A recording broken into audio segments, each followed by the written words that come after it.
All right, so thanks guys for being here. I'm Deborah Faith. I'm a lifelong Rhode Islander whose involvement with the Rhode Island Public Health Association in the city of Central Falls has led me to be Dr. Fine's community outreach assistant. Thank you for joining us here in Becoming One People Whose Story, Identity, Assimilation, and Community. We're here tonight to celebrate the publication of Rhode Island Stories, but also because Rhode Island still has a long way to go to become one people. We live on a land that is traditional territory of the Narragansett, Pico, Mohegan, Nahanthic, and Apopkannock Wampanoag communities. And that much of what we have and what we take for granted, our farms, our earthworks, our stone houses, and our stone walls, were often built by, our slaves whose ancestors have not even had the opportunity to share in the bounty of the labor that they've produced. Our mills and our factories were peopled by immigrants, from whom many of us have descended. People who worked long hours in deplorable conditions, while others profited from the sweat of their brows. That said, we are a state of liberty and tolerance in a nation that is always stretching or being stretched to include the excluded, to free the world's huddled masses, and to give everyone an equal chance. In that spirit, we invite you to share your pronouns with us if you wish to do so. We are recording this event, and we will provide you with access to recording as well as to our partnering nonprofits. And we take your continued participation as permission for us to record what's on the screen and what's in the chat box. If you would like to not be recorded, then please turn off your video so that we don't see you on our screen. If you have not already done so, just a little reminder that you can donate to one of the participating nonprofits of your choice and receive a signed copy of Dr. Michael Fine's book, Rhode Island Stories. 100% of every donation or every sale of this book goes right to the nonprofit. And I want to thank our partners for joining us here tonight and for the work that you are all doing in our communities. Thank you, RICARES, the Refugee Dream Center, African Alliance, Sunrise Forever, the Burrowville Land Trust, Progresso Latino, Luna Community Care, and Community Cares Rhode Island. Thank you, Kim Trusty. Thank you, Aganza and Rebecca Gibble, for graciously being our panelists. And thank you, Dr. Michael Fine, for bringing us together to your book release and community discussion. Tonight's master of ceremony is Dr. Omar Ba. He is the founder and the executive director of the Refugee Dream Center in Providence, Rhode Island. This is a post-resettlement agency that works to assist refugees by continuing services that promote self-sufficiency and integration into communities. This week, Dr. Ba announced his candidacy for the Democratic nomination for the U.S. representative for Rhode Island's 2nd Congressional District, and he has been a member of U.S. Congressman Jim Langevin's Diversity and Equality Advisory Committee. Dr. Ba is a writer as well, and his book, Africa's Hell on Earth, The Ordeal of an African Journalist, tells of his harrowing escape journey out of the Gambia, where the dictator had ordered his death. Dr. Ba has earned multiple academic degrees, including his master's in counseling psychology and global mental health from William James College, and his doctoral degree in organizational and leadership psychology in the neuroscience area of emphasis from William James College, where he is an adjunct professor of clinical psychology. Dr. Ba is a mentor, a researcher, human rights and humanitarian studies advisor, a trauma-informed peer counselor, trainer, and founder of the Global Survival Leadership Institute. I now give you Dr. Ba. Wow, Faith, that's quite, I'm humble. Thank you so much for that introduction. I'm really grateful, but I think I would begin by thanking Dr. Fine, because this is a man who inspires me a lot. I will begin by talking about our experiences a couple of years ago, a little less than 10 years ago, when there was Ebola in West Africa. I can say the entire United States should be grateful to him and the efforts he did with the local community, both local and international. I see Alice smiling. I'm sure you agree with me. He is a fantastic leader, and he used his leadership at the Department of Health that time and stood with us, stood with the community, and offered tremendous advice, both locally and for those in Liberia. And I think with this COVID, it's just reminding me of Ebola and during his leadership. So thank you so much for doing this, for bringing us together. You've left the Department of Health, but you have not left the community. You've brought together, I think, how many, like 4, 5 nonprofits, and this is a fantastic turnout. This is Dr. Fine, the Dr. Fine we know.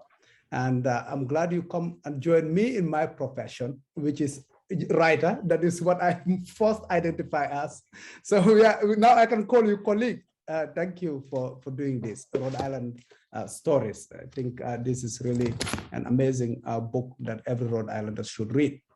I think as Faith stated, everybody has heard that this week I announced my candidacy for US Congress. I'm not here on that capacity, and this thing happened before that announcement, but I'll try to get used to calling myself a politician. I don't know how that looks like yet, but I'm here in my capacity as a guest to this country who made it home. It became home, and I found my identity. I always tell people I'm a person of between two worlds, between the Gambia and here, between Muslims and Christians, between ethnicities, black and white. So there are nuances that in every aspect of my life, there is some sort of a gray area that weaves through between these two worlds, which I think is really the representation of what what constitutes the identities and the population of Rhode Island. And Dr. Fine has done a much fantastic work by doing this, because it's just highlighting who we are as a people. So today I'm going to introduce a fantastic panel that we have. We have 4 amazing people, local Rhode Islanders, who will share with us the stories and identities and their thoughts and thought processes around what it means for their identity, their processes, their areas of work, and that will help set the stage for this conversation tonight. We have Rebecca Geibel. Rebecca works with Trinity Rep. Everybody knows Trinity Rep, right?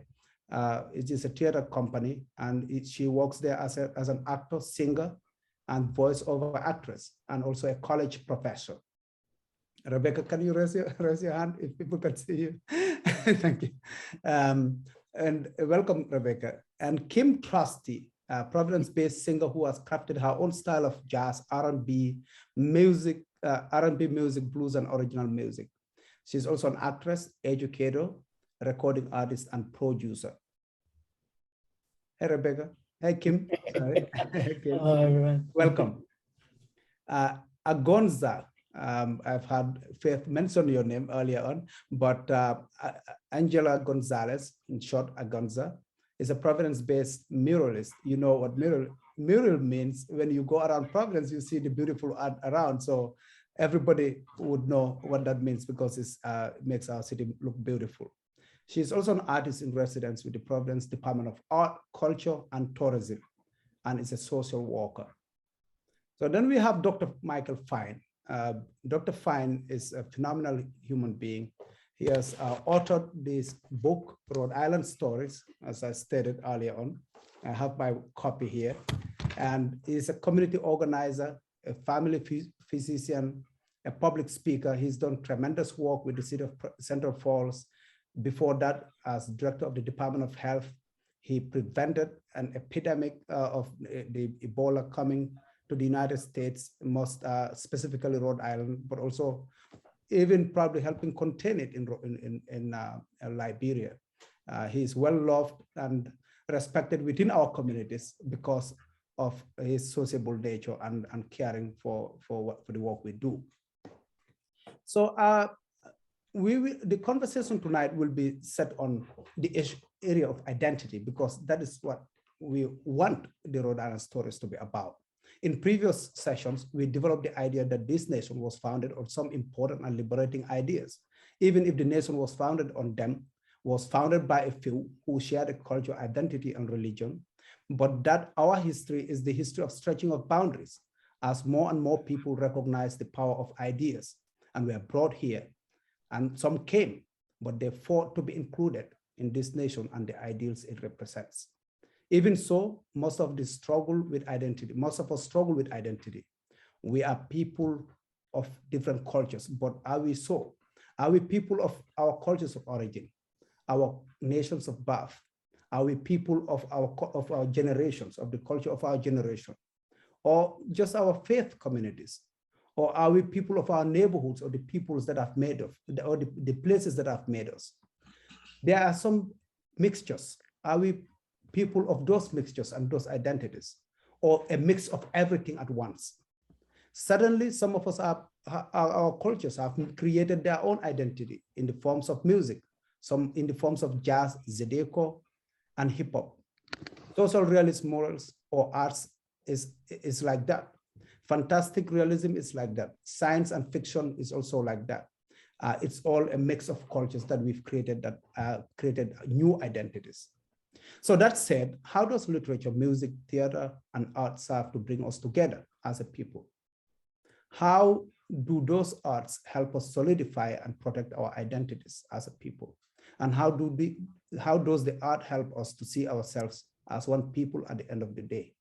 I think that's important because I think I'm running on that ticket as a candidate, to bring identities and focus on that.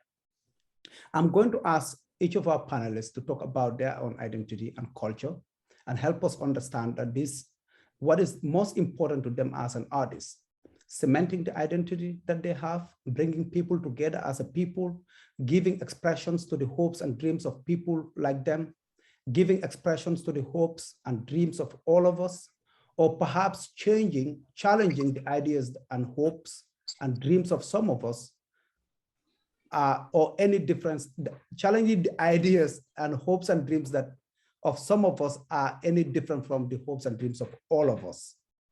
Then we are going to open the questions to the audience after they speak, and then Dr. Fine will come in to read parts of his story in the book, Rhode Island Stories. And we are using this book, by the way, to raise funds for all the nonprofits that are present here and others in Rhode Island. As Faith indicated, every proceed is going to be distributed among these nonprofits, and we cannot be more grateful to Dr. Fine. So I'll begin with Becky, Rebecca. You ready? Great. So Rebecca, let's get started. I'm going to get. Yeah, let's get started. So theater isn't really bad about our community, although the experiences of different communities are often portrayed on the stage. What is it like for you to be part of a production that is focused on the community that you don't know well? So I was thinking about kind of this very issue a lot these last few days as I was getting ready to be part of this discussion. And we are at an interesting moment in our culture where we're beginning to ask ourselves who has the right to tell what stories, which can be very limiting, but then can also be incredibly enriching, because then all of a sudden there are people that are being invited into the theater that have not been represented before to make the tapestry that much richer. So that's one aspect that I've been thinking about a lot. But the other aspect is something that I was a big like wake up for me in my training as an actor. I trained through Trinity and Brown. That's what brought me to Providence in 2007. And I remember I was really intimidated about doing Shakespeare. I'd existed a lot in kind of more contemporary stuff, or musical theater was my background. And then all of a sudden I was thrown in with all these incredible Shakespearean actors, and I was really intimidated. And my acting teacher started talking one day about the difference between looking at a character and looking at what you don't know and what is different versus what do I know about this person. And so I took that and kind of went, oh my gosh, that's such a beautiful invitation to look at what unites us, right? So like, for example, when I'm approaching, and how can I even make this more succinct? I think also when you see actors portray roles you can feel if the person is looking at the things that separate themselves from that character versus the things that unite them as humans. So if they're looking more at the things that separate them, I think that the characterization flattens and becomes more, there's a kind of rigidity to it. But so for example, let me talk a little bit about a few years back. I played Desdemona in Othello, which was very intimidating to me because she's so iconic.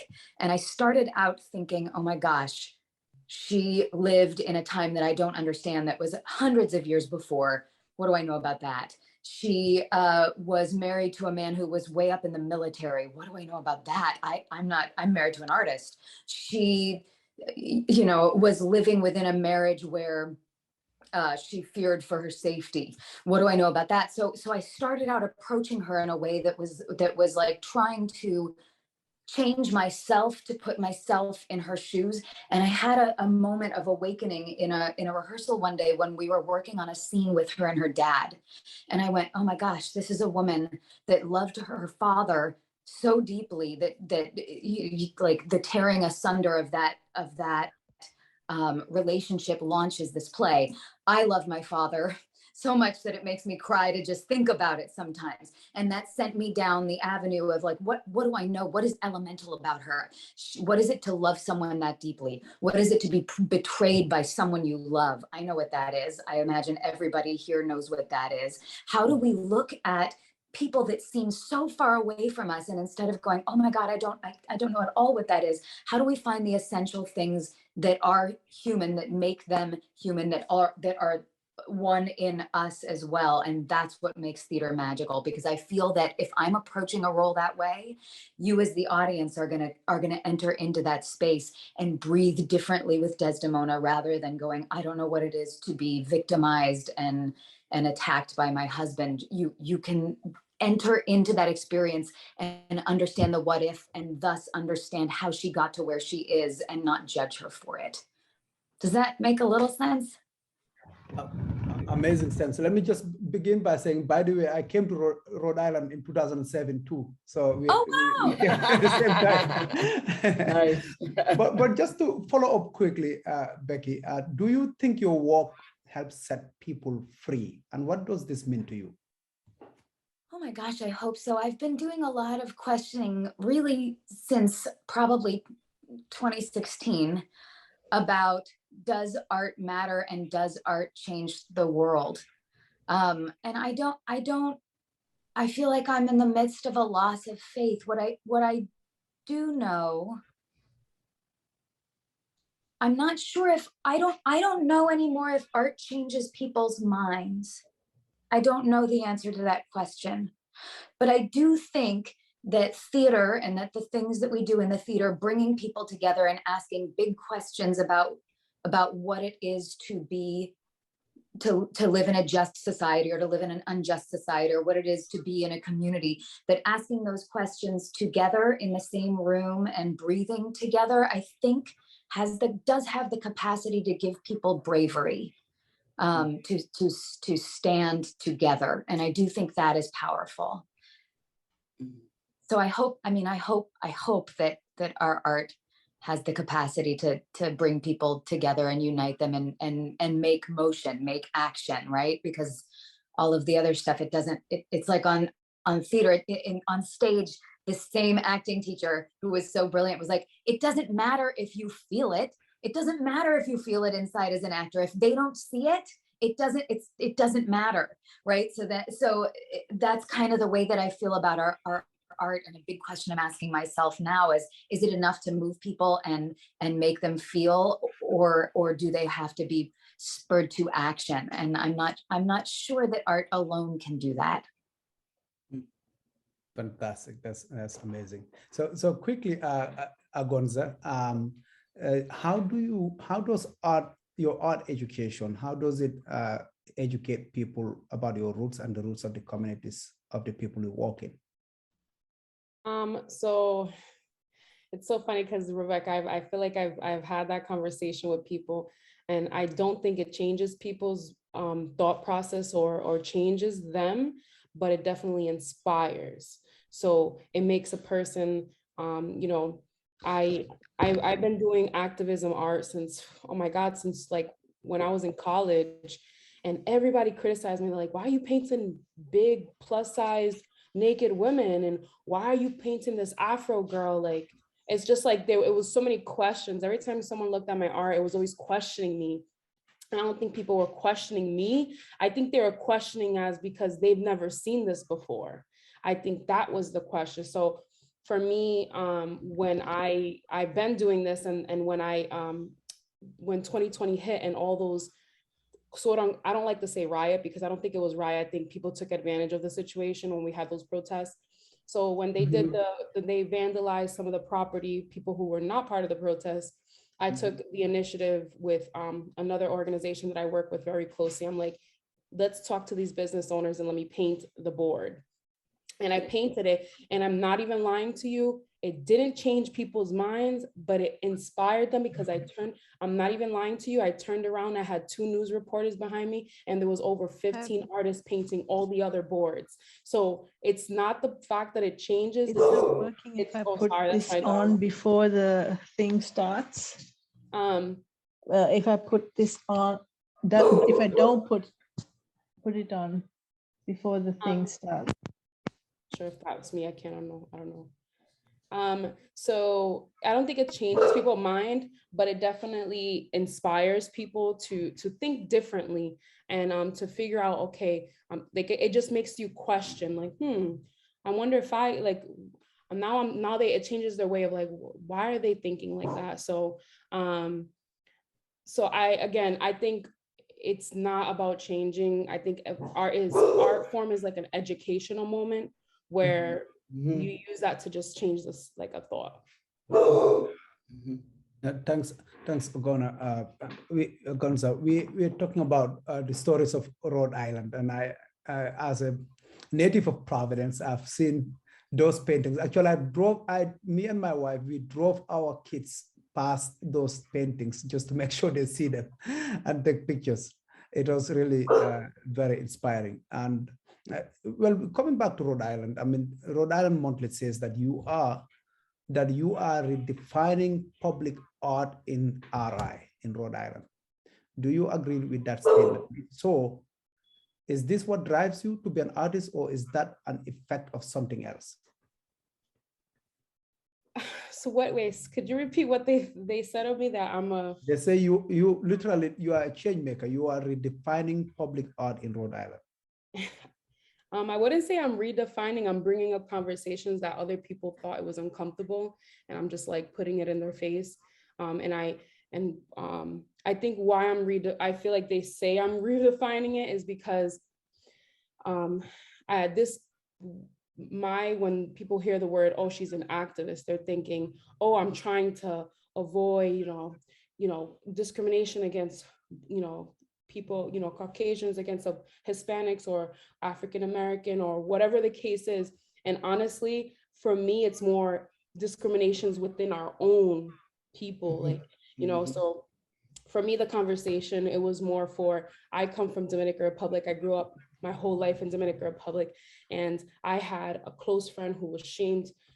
She was, she had this beautiful straight hair and it was darker complexion, and I was a completely opposite. I'm, right now it's tamed, but I have really kinky, like big hair, and I'm like lighter complexion. So it's that point of like, what does that matter? It has nothing to do with that. So it's the talk about, let's talk about it. I might not be a perfect artist, but I'm bringing up a topic that might be uncomfortable for some people, that but we need to talk about it. It's like the elephant in the room that nobody's talking about it. They're like, oh, let's, you know what I mean? So I feel like I have a sweet way of bringing up the conversation that they call redefining. So I think that's great. So 2 quick things. Thank you so much, Gonza. I think this is a fantastic conversation going on.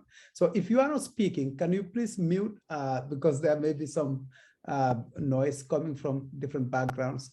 And the second thing, I think, Faith, if you can share the social media on the chat, because I saw somebody asking about Instagram and other stuff. So that would be great for people who are attending. Kim. Yes. Good to see you. Good to be seen. But I'm going to ask you, as a musician, I'm going to ask you to begin by giving us a fantastic song. We will listen. Okay. And I'm please begging, please appealing, please mute your mics so that we can hear Kim. My Lord, my Lord, my Lord, my Lord, my Lord, my Lord, my Lord, my Lord. For my will is strong and my need is great. So tell me, my Lord, is there a proper way? Oh, they view me as dangerous or suspect, but little do they know all I'm looking for is respect.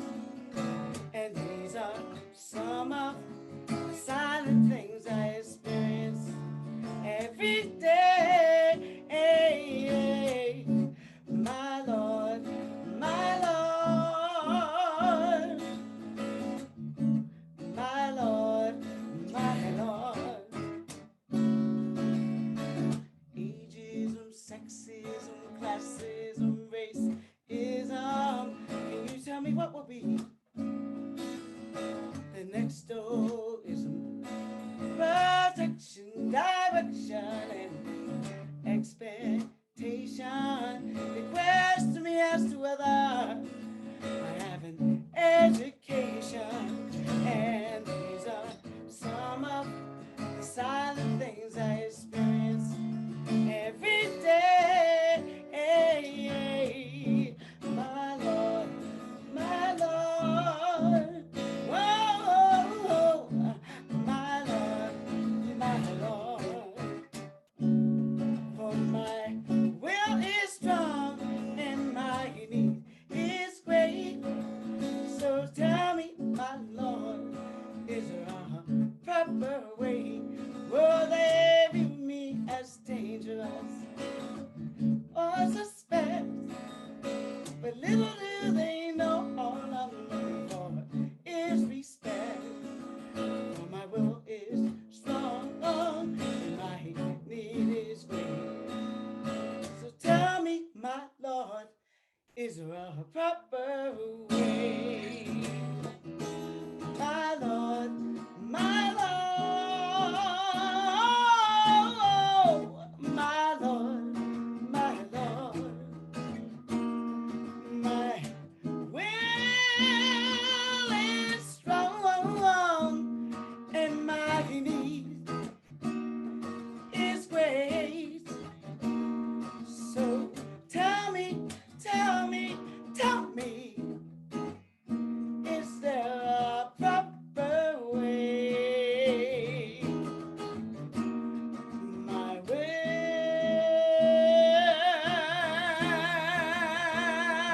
is strong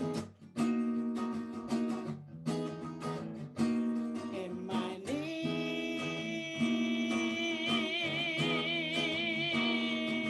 is great.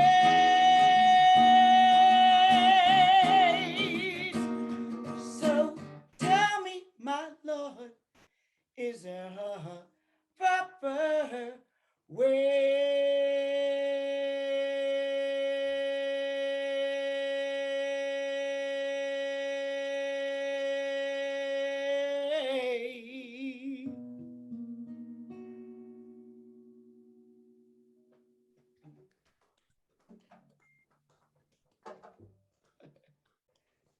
Wow, Kim, even though you cannot hear, but everybody's clapping, but this is very soothing, calm, and very beautiful piece of music.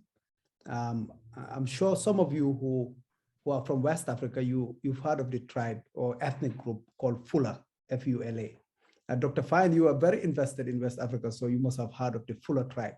So I'm from that tribe, And believe me, your kind of music, Kim, is what made me survive as a torture survivor, highly traumatized when I came here in 2007.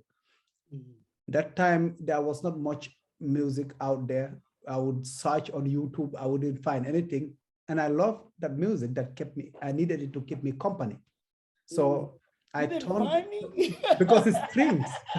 We use the violin, and there's also some kind of short instrument. It looks like a guitar. We call it the fuller guitar, and the violin. Those are the strings we use in our music. That sounds just like your music. This made me survive. Music made me survive, and music that sounds like us, like yours, made me survive. So thank you for this beautiful music. I'm asking a question that I already know the answer to because I resonate very well with it. And in 2007, it helped me survive as a trauma survivor. But I just wanted to ask you, how do you think folks grab, given the attention, how does your music grab the attention of listeners? I think it does, because my whole thing is that music saved my life. When I was a youngster, mentally and physically, I had a lot going on. And it wasn't until I found music that I was able to even express to myself how I was even feeling at a particular time. And I think the thing that really allows me to, I think, channel into people is that I allow myself to be real. I'm not trying to be something that I'm not. I know a lot of musicians write things that, they think are clever, or try to spark through lyrical distortions, or so on and so forth. But my approach is that I come from the genuine approach, where I'm a real realist. Like, I like being real with people, and I like kind of connecting to people to make them think about themselves. Like, I hear what she's saying, man. I think about that often, or I get that, or I don't get that, or man, she made me think. And that's the resonation that I want to bring, not only with sophisticated music, but lyrics that are genuine and real to folks, where they can relate, and they have some aspect of, in their life, whether it's through a friend, whether it's their own, something that they can connect to and grab onto. And sometimes, I'm spiritually taken away, and people come up to me and they're like, wow, you really touched my heart, or you made me cry, or you gave me a spiritual moment. That's something that I'm not trying to do, but it happens, and I really think that comes from being genuine, with folks. Do you feel hurt by the communities in which you live? And of course, that means everybody. And it's interesting because I live in I've lived in many communities, but I live in North Providence, which a lot, and I live in a subsidized housing in North Providence. So I see a lot of things going on. Like, there's mental health issues, there's health issues, there's drug issues, there's, sex issues, there's all kinds of things going on around me. And I'm in this, like, I feel like I'm sometimes in this bubble where I get to experience all these things, but I'm in my apartment and I'm safe, but I'm kind of in this bubble where I can experience all these different things going on in this one place, where I get joy, sorrow, all these things, are tickling my senses and prompt me to write, and tap into my Christian beliefs, tap into my educational beliefs, tap into all these senses that I have, that I feel that I'm getting from these folks, their just everyday life, going on, and seeing how their life and their challenges, because I have my own challenges, of course, health wise, mental health wise, but I see, and I had this outlet called music, but I see how they live and they don't have that outlet called music. But I'm able to tap into their senses, so to speak, and generate music through that, which is through my living space, you know, and talk about that, and be able to sing about that. Well, thanks, Kim, and thank you, Rebecca. Thanks, Agonza. I'm sending this question to all three of you. Anyone can jump in. Can you talk about cultural appropriation and how does that protect against the work you do? This is a hard one. Yeah. Yeah, I think personally, yikes. I think this personally, I'm just going to use an example. For example, I have a lot of hair. I have very curly, kinky hair. And so I do braids a lot. It's a protective style, for example. And because of my DNA and where it's, I am Taino, I'm a native from the island. So it mixed with Spaniard because of the whole colonization and all that stuff. So that's why I'm more lighter complexion, but my roots, you could, even my voice, my bone structure, and my hair, it's just like, who is my roots? So when I do braids, people will come at me, that's not cultural appropriation. You're having braids. And I'm like, but I'm from the island. So I think it's different. So when I do see like other, I could see where that comes from, because then I get upset. I'm like, wait a second, why are you wearing, like, we have like Hispanics, we have these bracelets. Like, why are you wearing it? Are you wearing it because it's on Instagram, or are you wearing it? So I think I'm learning as the world evolves that cultural appropriation, it's not what you look like, or it's an object or a visual aspiration of what you think it is.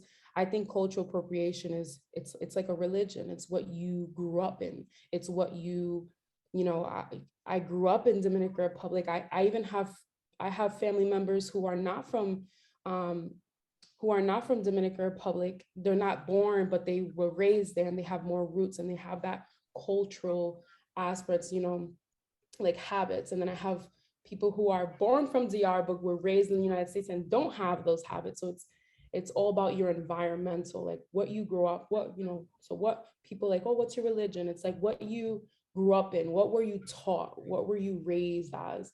I think that's a cultural appropriation of how you were raised. So, your family can, I could say like an African-American family can adopt a child that's light complexion, for example, that's a younger complexion. If they grew up with that, habits of like, you pray in the morning, or whatever habits that family taught them, that's their culture, because that's what their parents raised them to be. You see what I mean? For my aspect, just because I would never want to shame something because, oh, well, that's what their parents taught them, or that's what they were raised in. So you can't really tell them how to act if that's how they've been doing this their whole life. You know what I mean?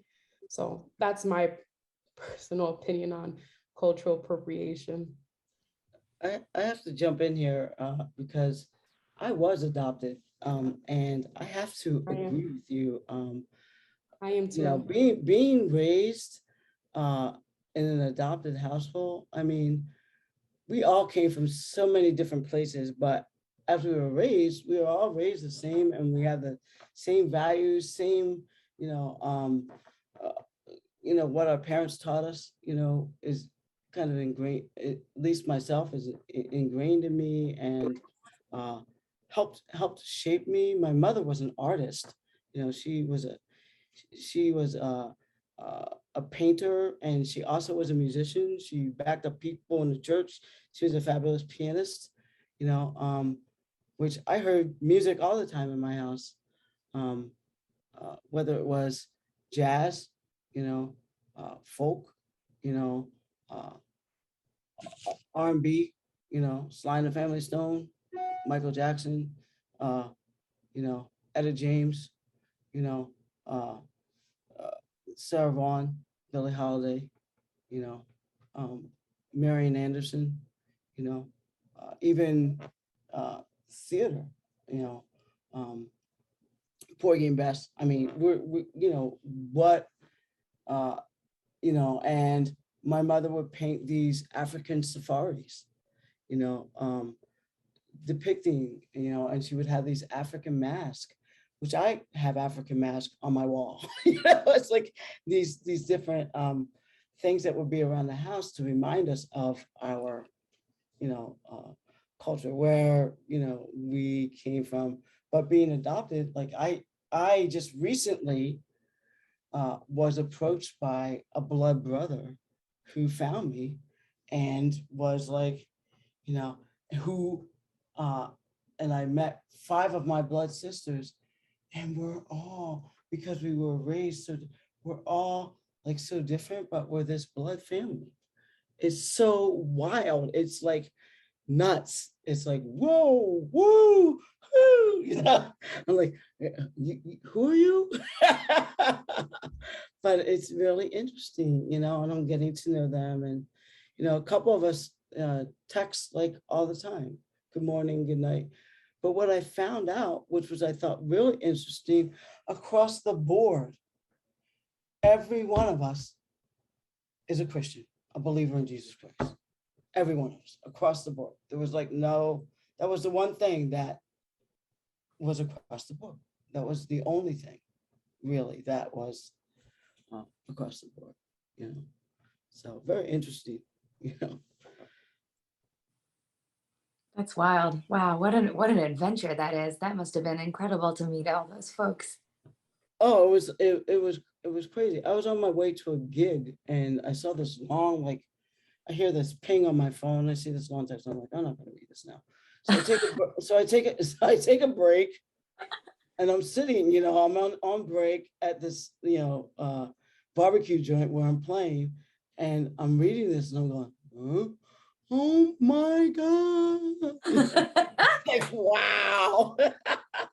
So shock. Maybe that's an interesting segue in a certain way.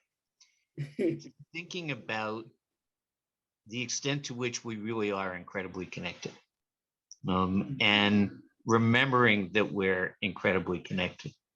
You know, I think the challenge of living in a place like Rhode Island, the opportunity of living in a place like Rhode Island, where there are so many different cultures, and most of us have more than a single cultural identity, is this opportunity to see, you know, those places where we're very much the same. And the opportunity is to use theater and art and music and writing and all the other arts to help people imagine, help people see past the day-to-day sort of fighting stuff and get to the place where we're all so deeply connected. That's the opportunity as I see. Thanks, Dr. Fine. Actually, that's a great segue actually to come to the audience. You know, once again, I think talking about Rhode Island Stories, this is a great opportunity to get people together and to see everybody. I see people I haven't seen in a while, great friends, Cynthia Seabold. I see Cynthia, I see Heidi Rose, and really amazing names that I feel honored to see here tonight. So I would invite the audience, please make a comment or question before we get Dr. Fine to comment.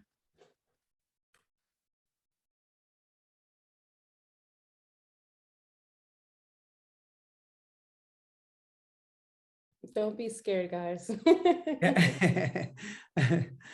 I feel like a conversation it's hard to come about because no matter what you say, you're always going to have a different opinion than somebody.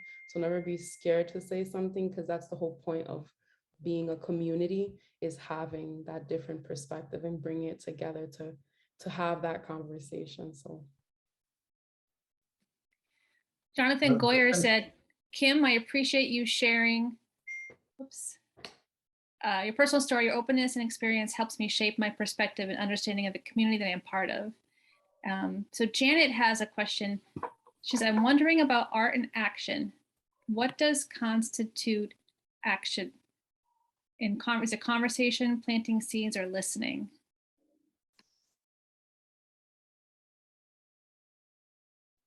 I think it's all So the three. panelists, anybody can jump I in. think it's all three. I really do think it's all three. I mean, you have to plant a seed somewhere. And if people are listening, it can take about change. I think, when I think about music, I think about Woodstock and that action and how that changed, a lot of the way people interacted with one another, and just music in general, and having all those people, songwriters, coming along and telling their stories through their songs, and in different ways. You had Richie Havens like flown in with a helicopter, just playing the guitar and singing the songs and telling his stories, and then you had Bob Dylan sharing his stories, and I think, when we plant those seeds, and I- and make an action, like during COVID, like I lost 3 family members, actually 4 family members to COVID, and I could have let that destroy me and not have done anything. And instead, I decided to create and write and talk about, and hopefully, inspire some people as to, there is a light at the end of the tunnel. There is hope. There is, something there that we can grasp onto. So I think it is really. But I also want to pick up on Janet's sort of second question of the or. I think for all of us that in the making of art, we also need to keep our eyes on the prize and understand that art and the imagination are necessary to get people moving, but that we can't quit until that movement happens, until, in my history, until we get a healthcare system that's for people and not for profit, until we get a decent education system, and until we get decent housing for everybody in Rhode Island. There are a bunch of different things that we all know need to happen yesterday, and that somehow we've tolerated not happening. And so I think it's for us to all be at the table, and make good trouble and make a whole lot of noise, so that the or is do all the things we need to do.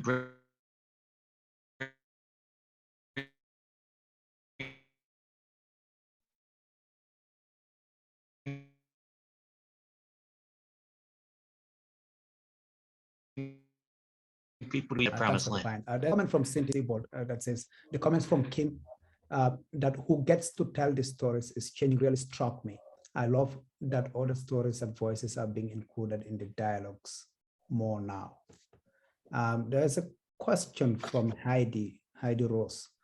So happy to be here tonight. I love hearing the various stories that make us Rhode Island. It makes us unique and special. It's a comment, actually.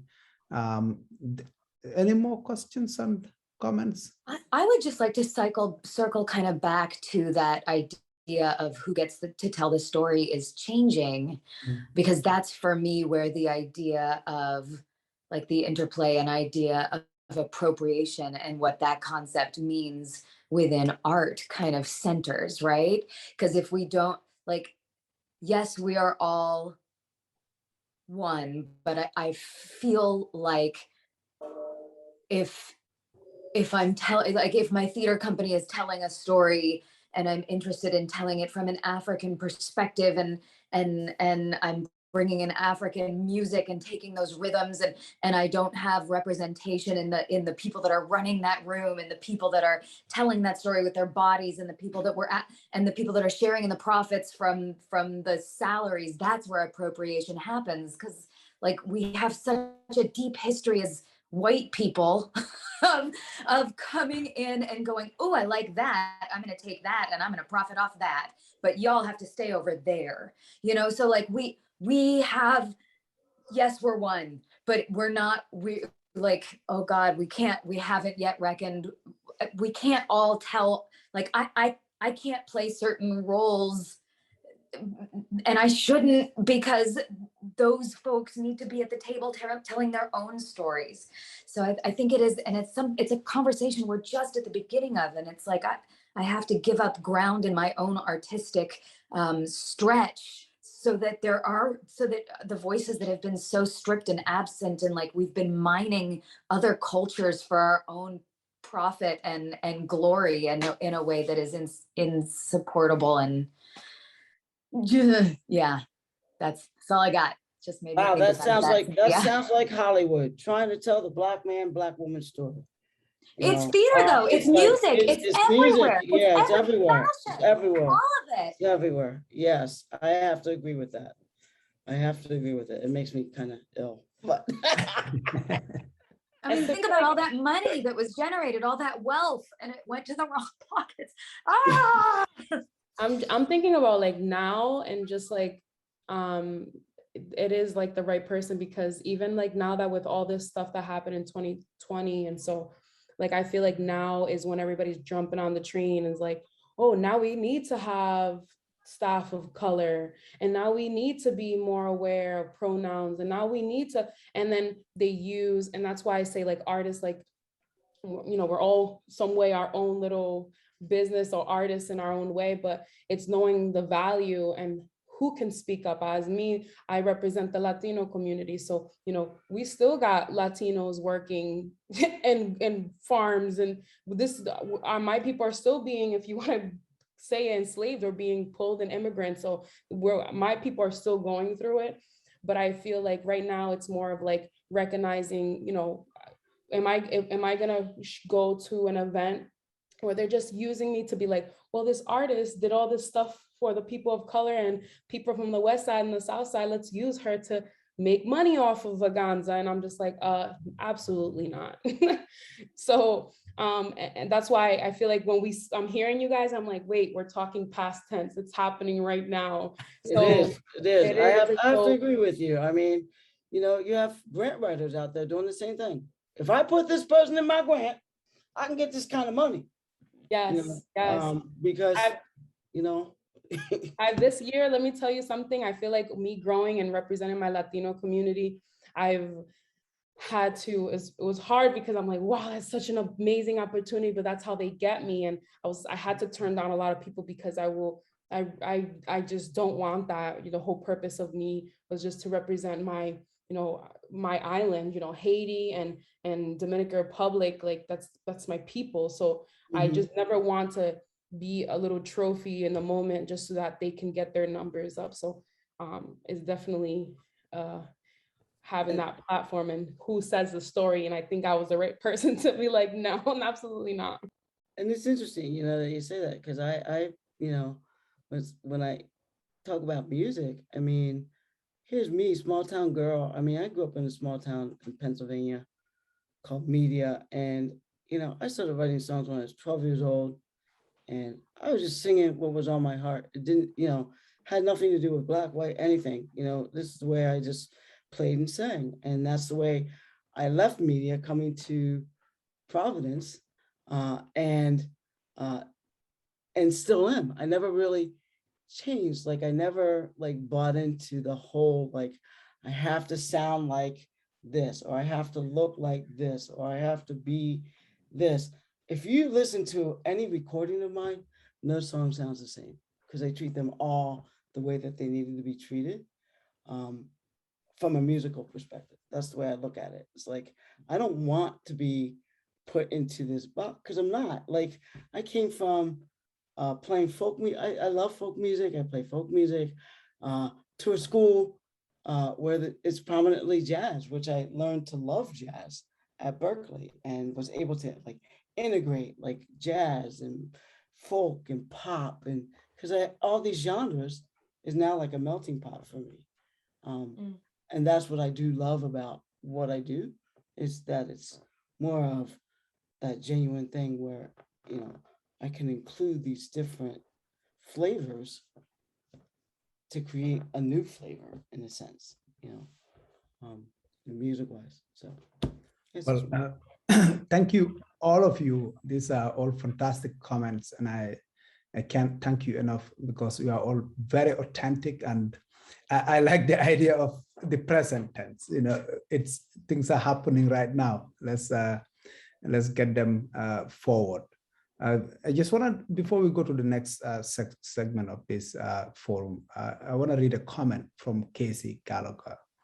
She says, as we build our new disabled workers cooperative, we discuss this all of the time because we are all valued members of our community, no matter how we show up and what our abilities are.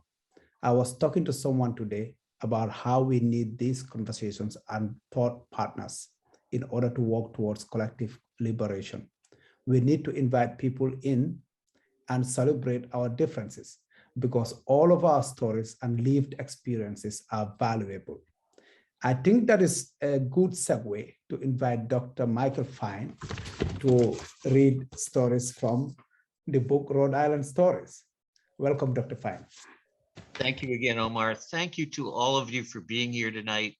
Thank you to my friends who are on the panel and were able to speak so beautifully and eloquently about their lives and experiences. You know, there are many people on this Zoom who didn't speak, but who I've known for years and think the world of. I'm just the world's luckiest guy for being able to be with you, to know you, to be mentored by you, and to get you to listen to these crazy stories, which are hopefully stories about all of us. So this one is the first story from the book. It's called The First Violinist of Loudon Street. And as you'll hear, it's about a woman who has come to this country with her own scars and sometimes doesn't see the scars of the people around her. The First Violinist of Loudon Street. To arrange the audition meant going places Sonia Bloch hadn't been able to go for a long time, places she'd never thought she'd go again. But Alexandra Jimenez was no ordinary student, so it was worth opening old wounds and revisiting forgotten dreams. Alexandra came to the Loudon Street house by herself one day in early spring. She knocked.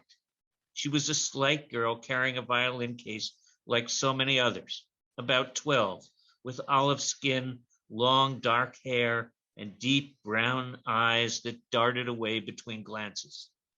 Was this a place of lessons? She asked. It was a question no one had asked of Sonia before. Yes, of course, Sonia answered, impatient, because Alexandra had disturbed her as she was paying bills, an activity Sonia hated. I would like to learn, Alexandra said. Who is this child? Sonia wondered. And she realized she must have appeared stern or even angry, but then no one had ever come to her door and asked for lessons in person. The mothers of prospective students usually called her to schedule a first lesson. Their children were almost always Jewish, Italian, Chinese, or Korean. The women who called were the wives of doctors and lawyers, women who were often doctors and lawyers themselves. They were second and third generation people, people who acted as if they had been in America forever, who spoke unaccented English and treated Sonia as if she were selling carpets or insurance, as if she had called them and not the other way around, as if she was not to be trusted, as if she were a servant or a tradeswoman, and not who she really was after all. Sonia brought the girl into her house and helped her off with her coat. Alexandra's instrument was a disaster, but then no child's violin is any good. The instrument had been in a closet. It looked as though no one had touched it in 40 years. Sonia took out her second instrument and handed it to the girl. How did you find me? Sonia asked, expecting to hear about a referral from the small city symphony orchestra where Sonia was a first violin, or to hear about a school friend who was Sonia's student. I walk this way home, Alexandra said. I see other kids coming out of cars with violin. In fact, there was a school a few blocks away, and there was also a neighborhood of recent immigrants in boarded up houses about a quarter mile away in a different direction, down a hill and across a commercial street. A neighborhood of abandoned cars, broken pavement, and foreign grocery stores with garish flashing lights in their windows. Perhaps Alexandra had found her way to Sonia's house completely on her own after all. Perhaps. At least there were no bad habits to break. Alexandra had never held a violin. Sonia wondered if Alexandra had ever heard any of the music before. But she showed Alexandra one small step at a time as she talked about a process that for Sonia was as natural as breathing. Tighten and rosin the bow, the strange and uncomfortable placement of the left hand so the fingers can move across the strings, how the instrument is placed against the neck under the chin. Sonia remembered herself struggling to hold an instrument that was too large for her in a cold room in a 4-story walk-up flat years ago. On the street below, the trams ran every few minutes. Where you looked out and saw the leafless trees, tram wires, trams, and many people in the street in the cold, weak light of the northern winter.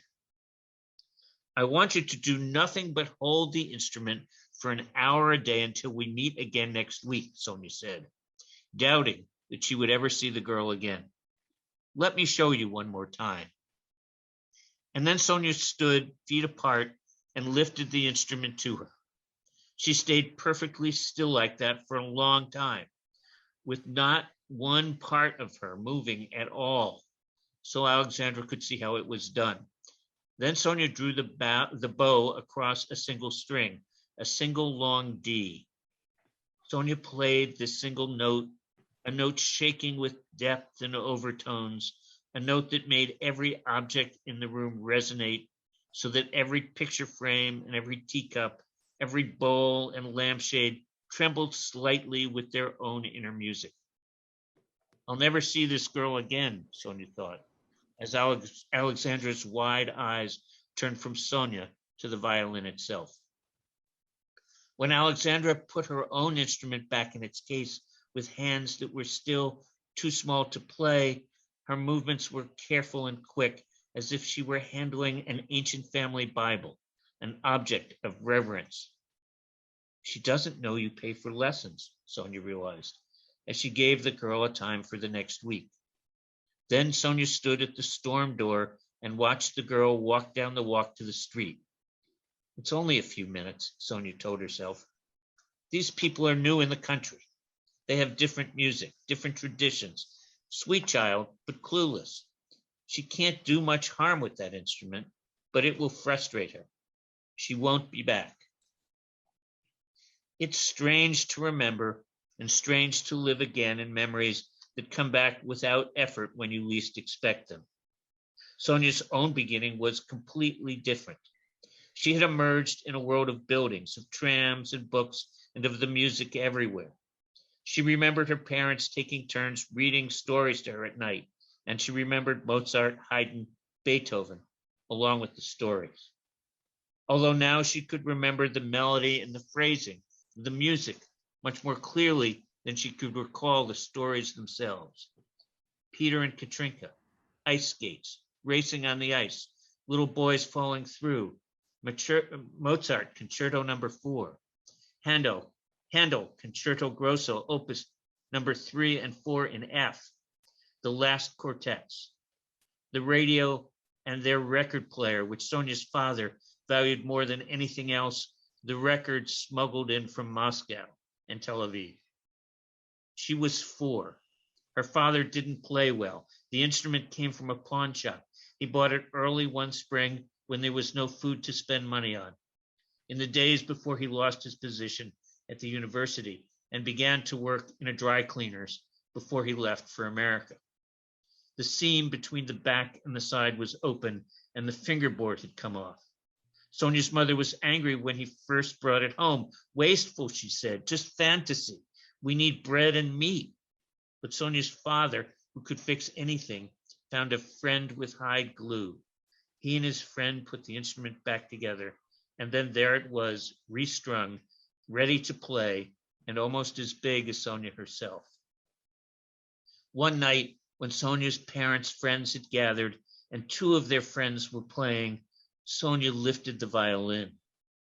4. She was only 4 years old, and it was way past her bedtime. She stood up on a chair and said, "I will play for you now a concert." Her parents and their friends laughed and applauded. Her father helped her to hold the instrument for the first time. Sonia was so small that her left hand could barely reach the top of the violin soundbox, so her father stood behind her and held the fingerboard.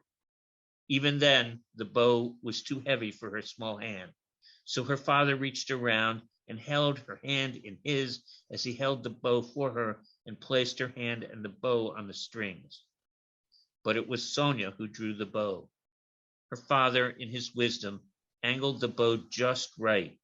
Sonia could still feel the heat from her father's warm chest as a note that was bigger than the whole house filled the room and spread through her body, sweet and clear and long.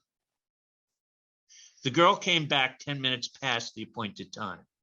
The narcissus was up against the white fence, but had not yet finished blooming, and the sand on the streets that had been used to create traction when there was ice everywhere had not yet been swept away by rains and by the street sweepers.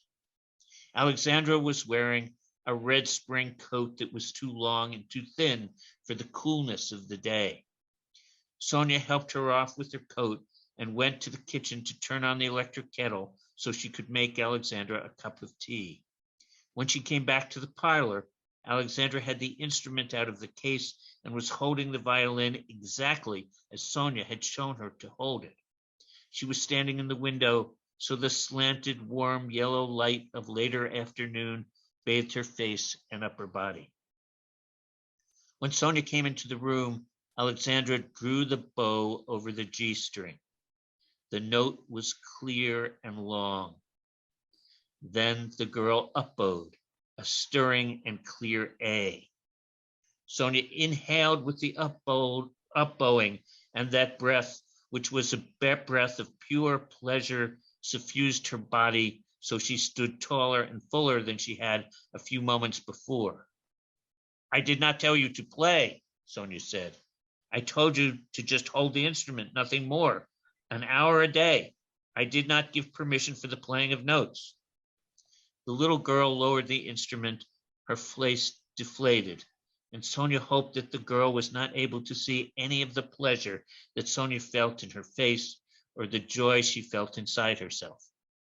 "They do not know punctuality or how to follow directions," Sonia thought. "She will not be back." Alexandra came the next week at the appointed time. It was raining hard that day, and the thin red coat was soaked through. Alexandra's plain white blouse was gray on the shoulders, front, and back now, glistening wet and cold to the touch. "I'm getting you something to wear," Sonia said, and she brought a thick wool sweater from her bedroom. "Change into this," Sonia said. "The bathroom is down the hall, second door on the left." The girl is ludicrously thin, lost in that sweater, Sonia thought, as she put Sonia's blouse in the dryer. But this time the girl stood and played all the open notes. Her blouse had dried by the time their time together was over. It wasn't perfect. It never is. One day, Alexandra came early enough to see the previous student, a blonde boy of 12 with a future as a scientist or a soccer player, finish his lessons. She saw the boy's mother get out her checkbook, scribble on it, tear off a check, and hand the check to Sonia before they walked out. Sonia could sense Alexandra's brooding about what she had seen. Alexandra was tense and distracted all during the lesson. Sonia waited for Alexandra to ask about what the lesson cost.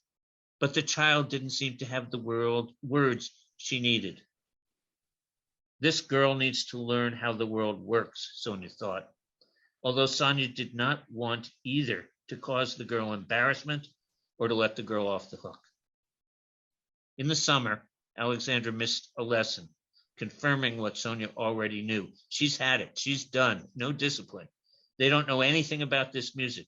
Why should she care? Her people listen to salsa and country music or top 40 hits on the radio, and that's good enough for them. She had wasted time giving away free lessons to a girl who could not possibly benefit from the attention. Just more wasted time in a life wasted on pursuits that went nowhere. But then the next week, Alexandra appeared at the appointed time. No words about the missed lesson passed between them. I'm going to the Cape for 2 weeks, Sonia said at the end of the lesson. Here is your assignment, week by week. So I will see you in not 1, not 2, but 3 Tuesdays from now at the usual time. I expect you to be on time. If you must ever miss a lesson again, you must call me the day before. I require 24-hour notice. And then something occurred to Sonia. She went into the kitchen where she kept her business cards and brought back a card and a pencil. This is my name, Sonia said, and this is my telephone number, she said, as she circled her number on the card. They had been working together for 4 months, and Sonia realized that Alexandra didn't know the first thing about her, not even her name, and Sonia didn't know the first thing about Alexandra. Then Sonia went back to the kitchen and found an index card. Print your name, address, and telephone number here, Sonia said. That way, if I ever must cancel, I can call you the day before as well. That card, written in pencil in block letters that were not precisely formed, would live ever after on the corkboard next to the telephone in Sonia's hall, next to the cards of the plumber, the electrician, the taxicab company, the police and fire departments, and the number of rescue on the corkboard where Sonia's eyes rested whenever she answered the telephone. The must-have information Sonia needed to maintain her life. In 2 years, Alexandra became brilliant, the student all teachers wished for, the student who would surpass her. Alexandra was not a great violinist by any means, not yet, but she was a great student. She learned quickly, and in her fingers, there somehow appeared emotion, the one aspect of musicianship that Sonia did not know how to teach. This girl who barely spoke and whose command of English wasn't certain understood in some part of her what the music meant, and that understanding came out through her fingers and her phrasing. Her technique was good, yes, and she rapidly developed the strength and dexterity to play, strength and dexterity that comes from practicing 3, 4, even 6 hours a day. But then this girl had something more. She had the music hidden in her soul, and it sprang from her as if it were caged and struggling to be released from that thin, simple, lost body.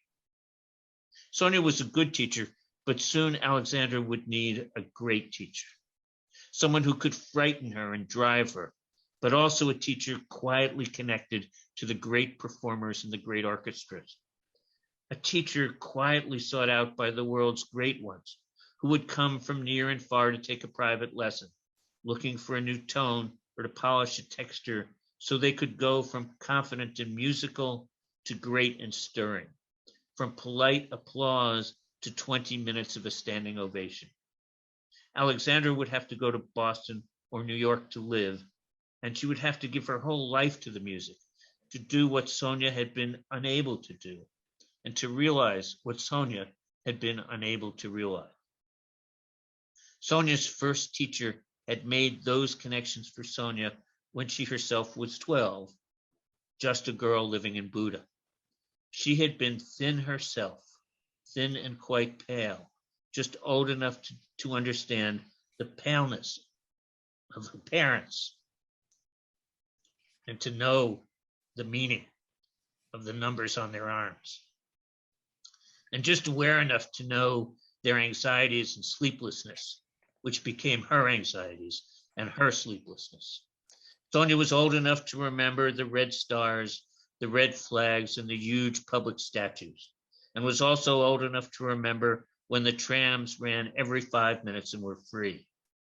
Old enough to remember always knowing there were many places and many schools where she could not go because of who she was, but too young to remember the Russian tanks when they rolled through the streets in 1956.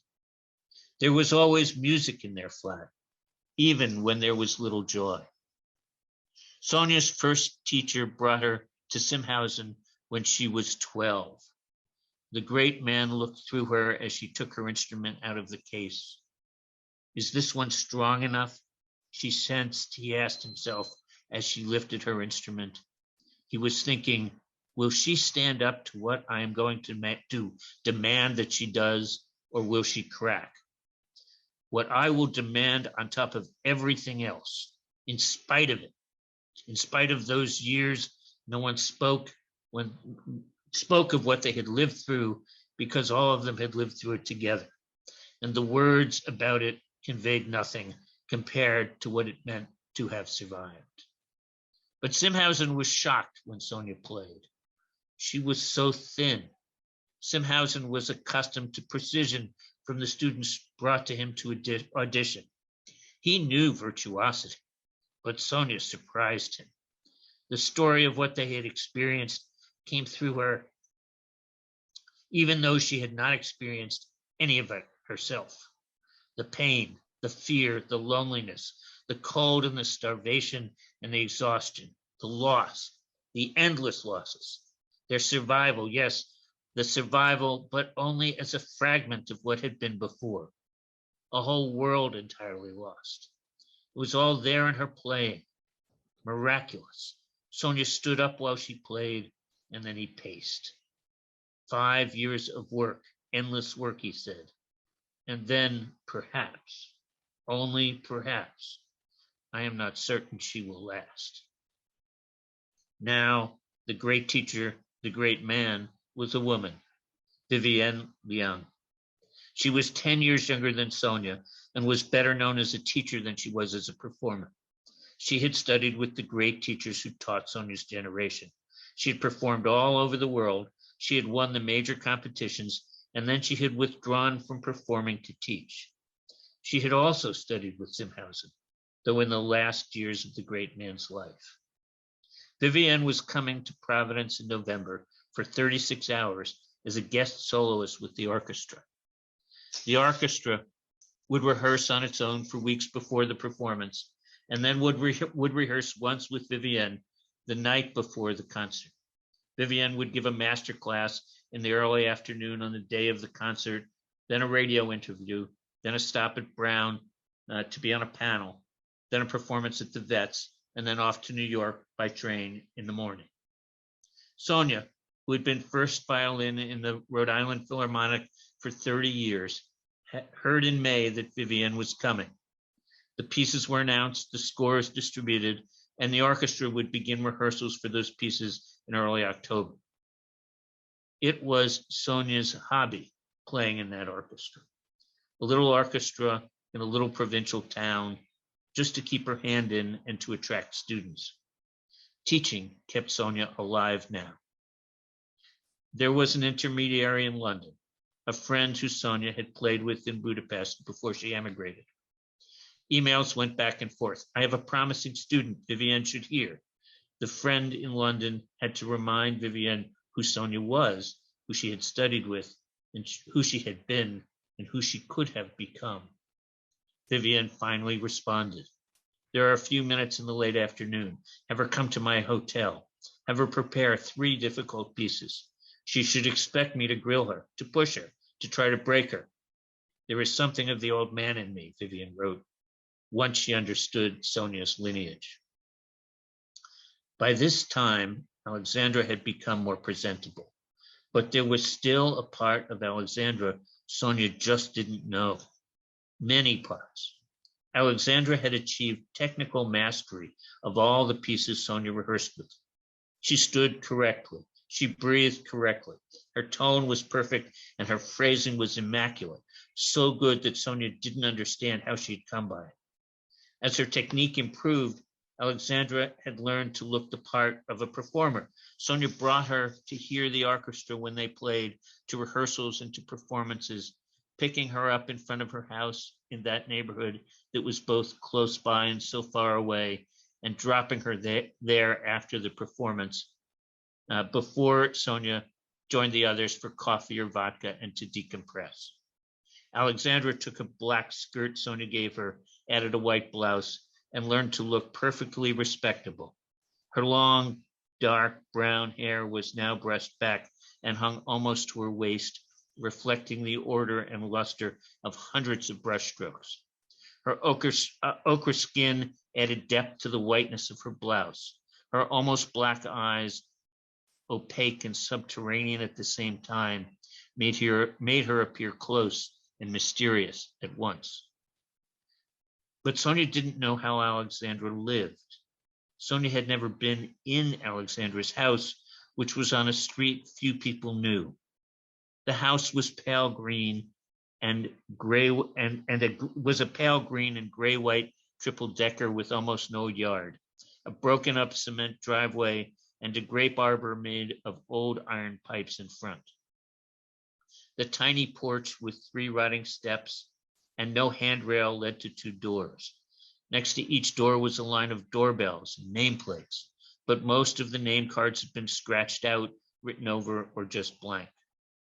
Alexandra was almost always on the porch outside, waiting when Sonia came for her. When Sonia let Alexandra off at home after a concert, she stayed in front of the house, the car running and the lights on, until Alexandra had a key in the lock and the door opened, because there was no working porch light, and well, just to be safe. Sonia didn't know Alexandra's people. No mother had ever brought Alexandra for a lesson or picked her up after the lesson was over. Alexandra answered the door herself whenever Sonia rang it. No one else, no sister, father, uncle, or grandmother ever came to the door to say, "Alexandra will be down in a moment. Why don't you just come in?" The concert was scheduled to start at 8. "Come to my hotel at 5:45 and we'll listen to your student," Vivian had written. "The hotel is next to the vets. I'll listen, and then we can walk to the concert hall together." "I'll come and get you at 5, Sonia told Alexandra. "Be ready," Sonia said. "Don't be late. Dress appropriately. Everything depends on this day." And she drove to Alexandra's house on the day of the audition. Sonia remembered how she thought her life would be after Simhouse, after the great man blessed her, and how different her life was from those dreams. She thought, "I will practice all the time. I will perform in Budapest, but also in Prague, Vienna, Berlin, Frankfurt, Moscow, Venice, and Tel Aviv, and then in London, Boston, and New York. I will have a large, airy flat overlooking the Danube with its own practice room, and I will marry a conductor or a great cellist. We will have a country house. Before long, I will teach master classes of my own and learn to frighten the best students so we can find and train the great ones, frightening off those without an inner being made of steel and leaving the others to give lessons or play in the orchestras of small cities or do something else entirely, to become computer programmers or dermatologists or engineers." Sonia practiced all the time. She won the competitions that must be won. She performed with the orchestras and got the kind of reviews soloists only dream of. One step led to another, which was certain to lead to a third. First a chair in an orchestra, then a solo career. But when Sonia was ready to step up, all the chairs in the orchestras were full. None of the violinists were retiring. The generation who Sonia should have replaced had been killed off or fled 20 years before.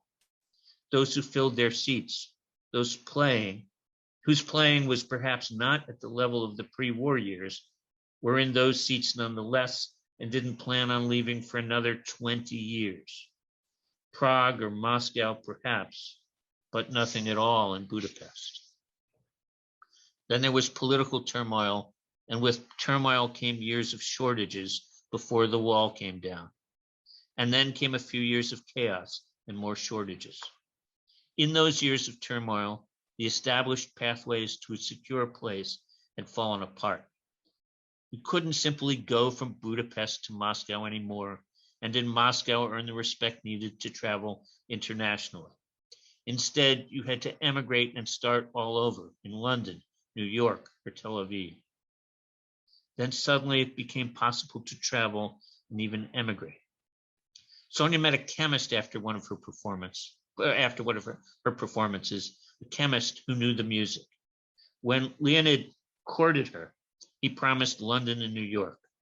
But after they married, and there was Sasha and Carl, they came to Rhode Island, not New York, for a university position. With the university position came the undergraduates and the graduate students, too many of whom were young women, and then, in a flash, Sonia's imagined life was gone. Sonia parked outside Alexandra's house. There were no lights on inside the house, but it was still daylight. Alexandra was not waiting on the porch. Sonia honked her horn. It was 5:05. There was still time. Vivian and Sonia walked together from the hotel to the concert hall. We know only a very few will progress. The process of finding and training those few is long and difficult. The life itself has many limitations. Many doors have to remain closed along the way. The discipline is withering. Some doors should never be imagined, let alone tried. There is no shame in trying and testing. Sonia did not speak of these things, of course. They spoke only of Simhausen. They both remembered the strength of the great man's grip when he shook a person's hand, and the power of his embrace when he hugged you after not seeing you for a long time. How he held you, how he seemed to be holding on to life itself. Sonia, before and after her apology, could not think and she could not feel. Her ability to feel anything ended forever while she was standing on that porch as she rang the bell and knocked on the door again and again at 5:15 until 5:30. A short, unshaven man in a t-shirt, wearing only green plaid undershorts, stumbled to the other door, barely awake or barely sober or both, having been woken by Sonia's voice and her persistent hard rapping.